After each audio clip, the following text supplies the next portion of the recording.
السلام عليكم ورحمة الله تعالى وبركاته. لنا واحد الفيديوهات على الحكومة الجزائرية والعصابات الجزائرية اللي كيتاجروا يعني بأرزاق الجزائريين، ابتداء من هذا رئيس المنظمة الجزائرية لحماية المستهلك كما يدعي هو أنه لحماية المستهلك، قال لك بأنه غادي يستورد الأغنام من الدول الأجنبية باش تسد الحاجيات ديال الجزائريين وخاصة الفقراء، كما كان بأنه الجزائر يعني تقريبا 90% كلهم فقراء، اللهم العائله يعني الحاكمه والجنرالات والعائلات ديالهم هما اللي عايشين في الجزائر.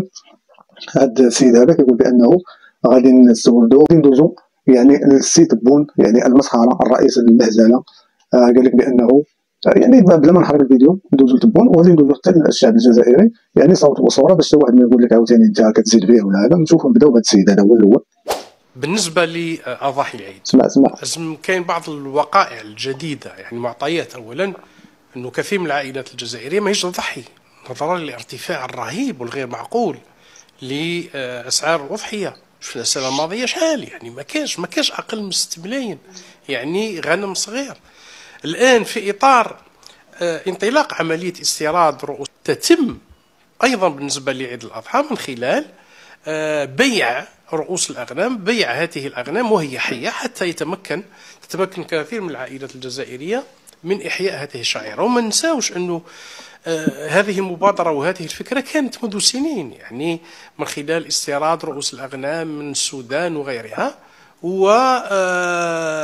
وما كناش في هذا الوضع اللي نحن عليه الآن من التهاب أسعار، وبالتالي مبادرة اقتناء. واسمح لي غادي نقاطعك يا السي الرئيس ديال المنظمه لحمايه المستهلك، وغادي يجاوبوك الجزائريين علاش كتبيعوا الوهم، علاش كتبيعوا الوهم للشعب الجزائري؟ هما الناس كيبكيو، هما كاين 6 ملايين 7 ملايين خريف، فيكم فين هاد الوعود هادو؟ الوعود الخاويه، وعاقوا بكم. رؤوس الاغنام ويتسنى المستهلك الجزائري اقتناء شعيره يعني أو اقتناء هذه الأضحية وممارسة هذه الشعيرة. كثير من العائلات الجزائرية صراحة تنتظر هذه الالتفاتة. ولدي واحد هرب وراح راح للانجليز، الان مازال ما شفتوش. ما قلت يخدم عليا ولا كاش حاجه والو باش ما نقدرش نبكي. ان شاء الله يبعد البلاط. ما ديما شفتش كبش وما نمشيش الحمام نشري في رمضان، عيط بالقابي تاع الدجاج. هذا اللي يحب يضحك. انا سمعت السيده هرب عليها ولدها مشى للانجليز ولا ما عرف فين مشى، أقبل عليها مسكينه. يلاه عرفتي شنو كتنتظروا من هذا؟ هو الشعب الجزائري. دابا نتوما كتحميو المستهلك، وكاين اللي ما كيعيطش. السيده قالت لكم شحال هادي وانا ما كنعيطش، ماشي هذا اول عيد ولا ثاني عيد، من شحال هادي. ومازال غادي ندخلوا للاسواق ونشوفوا الناس اللي كيشريو ونشوفوا هادشي بشهادات الجزائريين. نشوف ملينا وعينا. باش يعرف الشعب الجزائري باللي اي مسؤول يحب يقوم بمحاربه مكافحه الفساد. واسمعي الحاجه، هذا راه وزير سابق في الحكومه الجزائريه تيقول لك بانه اي واحد ضد المفسدين في الجزائر راه حياته مهدده، يعني راه مهدد بالقتل في اي لحظه ان لم يكونوا يهددون اطفاله، كيهددوا الاطفال ديالهم. هذا وزير سابق يعني في الحكومه الجزائريه، هو كيعترف مباشره باش ما تقولوش راه كنجيبوا شي حاجه من عندنا ولا كنخترقوا الاحداث. يتعرض الى الموت، تهديدات بالموت، وانا وزير يمدوا العنوان تاع ولادي وزوجتي في سويسرا. صراحة أخي ما نقدروش نشريو الأضحية هذا العام، الأسعار راهي تجي. هي الفتاة الجزائرية قالت لك صراحة يا أخي ما نقدروش نشريو الأضحية ديال العام بسبب ارتفاع المهول لأسعار الحولي أو الكبش. أنتم كتشوفوا، وفينك يا رئيس المنظمة لحماية المستهلك، وفينك يا راس الدنجالة؟ جد مرتفعة. الوغ الواحد اللي يكون شهر ولا يكون الاخر تسمك حاجه حد موندي لك بزاف. ما كاش دوكا انسان اللي راه يخلص ب 15 مليون لا 20 مليون باش يشري كبش. تسمك انا الا شريت كبش حنطيح في حنضحي بالكبش ونقعد شهر كومبلي بلا اضحيه. حنا تمنينا نشرو مير الله غالب، كانوا قالوا لنا كاين تاع رومانيا تو، الوغ كان خبر ماشي صحيح. ما نقدروش نشرو كبش، من المستحيل تشري كبش. راك تشوف الغلا، غلاء الشي وكل شيء غلا، من المستحيل نشرو كبش. غالي بزاف، الله ربي يكون في العون. يا ودي الدوله ديال الغاز والبترول، شوفوا الشعب ديالكم ما عندوش مسكين ثمن باش يشري خروف ديال العيد. يعني هذه مناسبه كتكون من سنه لاخرى، ما يقدرش يجمع هذيك الفلوس باش يشري خروف ديال العيد. هذه دوله فيها الخيرات، يعني الغاز والبترول وما الى ذلك. فين مشات هذه الفلوس هذه؟ والله الا مصيبه. الشعب القليل المسكين ما يعيش. راك تشوف الخضره وكل شغلات ما من المستحيل ما نقدروش. فرحة العيد هي راهي مرتفعة جدا، مرتفعة من 4.5 وما فوق. تسمى اللي عنده شهرية تاع 3 ملايين وربعة ما تكفيش باش يشري فرحة العيد، لازم يولي يشريها بالتقسيط ولا كيف يدير فهمتي. تسمى اللي يدي شهرية فوق 10 هذاك هو اللي ينجم يشري. شحال يدي 4 و3 ما يقدرش، صعيبة هي. رفعنا بنسبة 25%، رفعنا الحد الأدنى للأجور. هو رئيس الدمية المسخرة قال لك رفعنا نسبة الأجور إلى تقريبا 30%.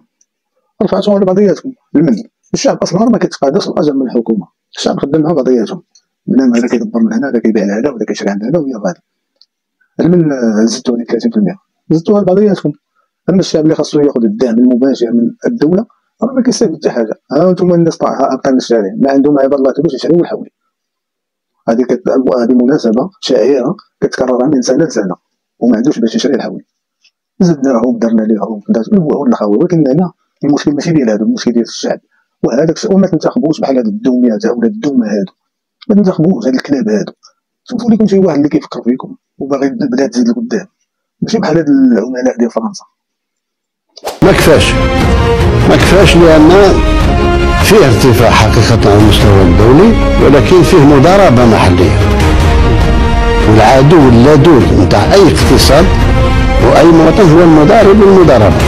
هي أنا نشوف مثلا بالنسبة للعجائن، شوف عندنا سباغيتي مكرونة هذه علاش ترفع؟ ما زدناش في الأسعار تاع السميد باقي. ما كتفهموش من الهضره ديالهم. نشوفوا دابا من العجائن كيلون كيخلط الشرق مع الغرب ومع الشمال ومع الجنوب. والو مسكين دوميه وزاد كملها قال لك دابا الناس علاش الزياده علاش كاينه، بالخصوص الحوايج اللي كتنتج يعني في البلاد ما خصهاش تزاد. مازال الحاجه اللي كتكون كتستورد من برا نقولوا راه كنزيدوا عليها الدعم. قال لك الحوايج اللي كيتنتجوا في البلاد الداخل ما خصهاش تكون زياده. علاش كاين هاد الزيادات ومن المستفيد؟ وراه قولها راسك علاش كتقولها لنا حنايا؟ راه انت كحكومه شكون اللي كيزيد؟ دير المراقبه، راه انتم اللي كتزيدوا على المواطن، شكون اللي كيزيد؟ مدعم من طرف الدوله، الماء باقي مدعم، الكهرباء باقي. علاش ارتفاع الاسعار؟ علاش؟ وراها خلفيات ورانا معاها. انا لما السعر نتاع الحدث ولا الحمص ولا اللوبيا ولا اسعار ترفع على مستوى الدولي، نحاول مع الويسي باش ما با ريبيركوتي هاد لي بري على المواطن. بصح لما الاسعار ترفع في منتوج وطني مثل ما ترفعت في بعض الخضر والفواكه اللي كانت فيها فايض، يعني فيه طفيليين مستعملين في عندهم فائده خاصه بهم ومستعملينهم جماعه نتاع العصابات باش يخلق بالبلاء، باش يخلق. وإلا كانت الجماعه نتاع العصابات مستعملين الطفيلين كما كتسميهم، فين هو الدور ديالكم كحكومه وسلطه؟ فين هو الدور ديالكم؟ المراقبه، مراقبه الاثمان ولا الاثمنه، مراقبه الخضار والفواكه. فين هما يعني المراقبين ديالكم؟ فين هما اللجان؟ الا كنتو كتفكروا في المصلحه ديال الجزائري او الناس ديال الجزائر، واش بقات في الهضره؟ بقات تقولها في الميكرو المتطفلين ولا الطفيليين وكيفاش كيسميها انا، راه الهضره ديالو راه ما كنفهمهاش. يلاه بحال هاد الدوميه هذا وتيهضر لنا واش هاد الهضره واش الشعب هما اللي كيبيعوا العدس؟ وراه نتوما شوفوا الوزينات والشركات اللي عندكم تمايا اللي كتاخذوا فيها فلوس وكتخليوها دير داكشي اللي بغات. يخلي المواطن يتقلق، يخلي كذا. يعني هناك خلفيات سياسيه ولا في خلفيات سياسيه، ولهذا علاش قررت قلت هذا السيد وزير العدل خاتم حافظ الاختام من الاجتماع الجاي تاع المجلس الوزاري، يعني مش هذا الأحد الجاي يكون عندنا القانون اللي يجرم ب 30. منطقة سيدي بوجنان الحدودية بولاية تلمسان يطالبون بضرورة فتح الحدود بطريقة قانونية.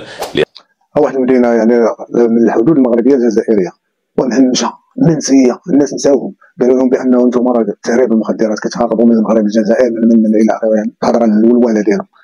وكنحيي هذه القناة هذه اللي خرجت، القناة ديال النهار الجزائرية ما كانت كتعز الصبايل، ما عرفتش كيفاش خرجت بهذا الروبورتاج هذا وكتهضر على هذه المنطقة بأنها مهمشة وكتطالب الحكومة. والله إلا شي حاجة طرات ما عرفت. نشوف خلق نشاط بالمنطقة الذي غاب عنها ليجعلهم يعيشون وضعية مزرية جراء انتشار البطالة. نتابع التفاصيل في تقرير مراسلنا من تلمسان أمين مسعودي. من سيدي بوجنان بولاية تلمسان في آخر نقطة حدودية مع المغرب، كاميرا النهار تقف على معاناة من نوع آخر يعيشها سكان الحدادة، والسبب غياب البديل عن التهريب، مطالبين في نفس الوقت بفتح الحدود بطريقة قانونية للخروج من العزلة التي يعيشونها. رانا نعانيو بزاف مشاكل هنا في الناحية تاع الحدود، بلعوا علينا الحدادة وما دارولناش بديل. الشباب هنايا راه متهمش، راه ضايع، راه يدور غير على الحرقة، راه يدور يدير مشاكل، يدور بزاف. من بلعت هذا مول القهوة عنده 24 مليون كريدي تاع 300 تاع البراس، تمشي مول الحانوت عندها الكريدي يقول لك اودي تاع الخبز تاع التيبان باكيت. الناس راه دير الكريدي في الخبز وفي القهوه والحليب، خدينا من صوالح اخرين. لسنا تجار مخدرات، شبابنا غرر به فقط، والسبب غياب البديل، هكذا قال سكان الحدود. تيكي تاع التهريب تاع مخدرات وحنا لا، ماشي كيما هاد صحاب سيدي بوجنان، صحاب العشار، بلديه السواني كامل قدموا للجزائر، فيها شهداء، فيها مجاهدين، بصح هاد لي جون تاع 17 عام 18 عام راه مستغلينهم، بصح كي يكون خدمه وقرايه وتهلا فيه وتوعيه تقول له ودي هذه الطريق لا هذه منا، ماشي نعدموك. ابناء الحدود يناشدونه، فهل من آذان صاغية أم أنهم سيصبرون بلا حدود؟ ما فيكم والله، ما فيكم خوف الله، ما فيناش خوف والله، ما فيكم نصكم كاع تخوف. احلف ما فيناش خوف. ياكل روحه. احنا ندوزو الاسواق الجزائريه في الناس، واحد السيد خرج بهذوك البيعات طول العرض، قال لهم والله ما كتخافوا الله، تجيب لنا كانيش وكتبيعو ب 4 ملايين 5 ملايين 6 ملايين كانيش قدك، اما اللي متوسط راه ما كاين 10 12 مليون. نشوف نزول انا على الشتا خافوا مولاكم، خافوا مولاكم، انا خايف عيب عليكم والله الا عيب. تالي فينا هنا يخلص 3 ملايين 6 ملايين شاه ردونا ياكل 3. انا على الشيطان امام الله والعباد. خاف ربي؟ قول اقسم بالله لا ياكل 3 في الشهر ولا. اقسم بالله لا ياكلها في العام. والله ما ياكلها في العام. هاي واش ياكل بصح في العام شي ياكل. هذا ياكل تعطيه غير الزرع. ما عندكش الزرع. تاكل غير الزرع خويا. راكم مخلطه. هاي نعطيك 10 هاي نعطيك 10 نهضر مع واحد. نعطيك 10 ملايين. نهضر مع واحد نعطيك 10 ملايين. هذا علوش روح انت قابله غير شهر. عم دخلنيش قابله. هذا رزق بصح، هذا رزق هذا. هاي محمد باغي غير نسقسي شعل سيمو باغي غير شهر انت قابله غير شهر. شعل ياكل هذا في السيمو، شعل ياكل في السيمو. انا ندير لك غير سيمو شعل ياكل فيها، سيمو شعل ياكل. عنده سيمو قلت لك في سيمو شعل ياكل ماشي عام كومبلي 6 شهور شعل ياكل. سيمو الاخرى تاع الحليب تحضروا فيها بيناتكم. امه خويا امه تاكل فوق تخلصوا وانت والله الا قاعد تخلصوا، والله الا قاعد غادي تخلصوا. النعجه هذه اللي تجيب الخرش تاكل كيما ديك. اللي عائله وحده عندها 500,000 مليار. اسمع اللي كيسول في يعني السوق ديال الاغنام، ها هو الرئيس ديالهم الدوميه قال لك عائله وحده عندها 100,000 مليار ولا ما عرفتش اش كيخربق هذا. انا حضرت ما كتدخلش ليا المخ. هو كيعترف دابا المشكل ديالهم هو انهم كيعترفوا بانه راه كاين فسيدات الاموال وكاينين عائلات العائلات يعني العصابات، يعني ماشي عائلات عصابات كيتاجروا يعني بالمعاناه ديال الجزائريين. ما كيهمهمش الجزائريين وحتى الدوله الجزائريه ما كتهمهمش، ما يهمهم هو الفلوس الاموال كياخذوها هنا وكيديوها لسويسرا وباريس ولندن وكيخليو الشعب مسكين اسفل السافلين. نشوفوا الدومي هذا شنو جايبو. تبون يصدم الجزائريين برقم مخيف، عثرنا على ما يعادل 35 مليار دولار لدى عائلة واحدة، أي أن حجم الأموال المنهوبة مرعب. هذا الرقم بحد ذاته أثار الكثير من الشكوك والتعليقات، خاصة أنه لم يتم الكشف عن العائلة المذكورة، ما ترك المجال واسعا أمام التكهنات. ليبرز اسم عائلة طحكوت التي تلاحقها السلطات بتهم فساد ضخمة وتطالبها الخزينة العمومية بتعويض قدره 50,000 مليار سنتيم، أي ما يعادل 3.5 مليار دولار. فهل الرقم الذي ذكره تبون واقعي، خاصة أنه يعادل ميزانيات دول كبيرة؟ ويطالب الجزائريون بتغيير العملة لإجبار أصحاب الأموال المخفية والمكدسة بالإفصاح والكشف عنها للعلن، كما حدث في الكثير من الدول. بغيت تسمع السعر الحقيقي تاع الخروف روح على 7 تاع الصباح. هادو دركا اللي راه هنايا الناس اللي تعود البيع، اما الموال يجي يبيع خروفه ب7 هنا. نرجعوا للواقع، نخليو الخيال ديال تبون ونرجعوا للواقع. شوف هذوك الاموال اختلاس، واحد كيختلس همه اختلاس الاموال. شو الناس فين عايشه عباد الله، وديما تنكررها. دوله عباد الله غنيه عندها البترول وعندها الغاز، الشعب ما يعانيش بحال هاد الامور هادو ديال الحول ديال العير. الدوله تكلف بالنص ديال الثمن، دعم كلشي. عندكم الاموال، هذيك الاموال فين كتمشي عباد الله؟ الشعب ديالكم كيفرشكم. يعاود لك البيع ب9 وفي مشريه يبيع لك ب11. هنا الموال هذا دوك انا حضرت لاغو تاعه ب 36 ونص. هنا راه يبيعوا فيه المعاوديات 42 43، ويدوا صحاب الجلفه وصحاب المسيله وصحاب المديه ويعاودوا فيه يبيعوا. الناس راه تديه لتونس يبيعوا في تونس. مصيبه والله لا مصيبه. ماشي راه من الشياطين الانس، ما بقاتش الانسانيه. فين ما مشيتي ماشي غير بالجزائر، هادشي ديال الاسواق وهادشي ديال البيع وشراء بنادم مخرج جايين في هاد الدنيا، والإنسانية ما بقاتش. والسلام عليكم ورحمة الله تعالى وبركاته.